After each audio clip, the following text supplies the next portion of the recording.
Hey, what's up? It's Ed, and I wanted to tell you about my latest woodworking plan, this Rustic Nightstand.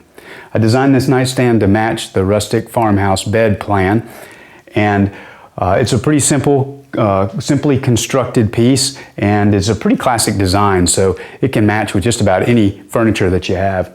It's also fairly compact. It's about 29 inches tall. The top is 16 by 16, so it'll work great in a smaller room or if you're putting one on each side of your bed. It's constructed at a 2x2 and 1x lumber that's readily available at pretty much any of the big box home improvement stores. I have a drawer on here that is a simple box drawer construction, and because I designed this with kids in mind, I added a little secret compartment here, so if you have children, they might think that that's kind of cool.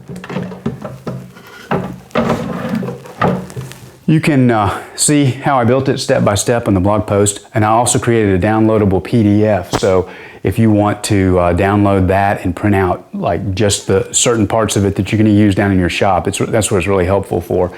It includes a shopping list, a cut list, a detailed assembly schematic, step-by-step project guide with pictures, lots of woodworking tips and some helpful resources, so I hope you'll check that out. Anyway, thanks for stopping by. If you have any questions about the project, please post a comment on the blog or head over to my Facebook page. And if you use this plan to build your own nightstand, I'd love to see some pictures of it, so send them my way. Anyhow, thanks for stopping by, and I hope your project goes great.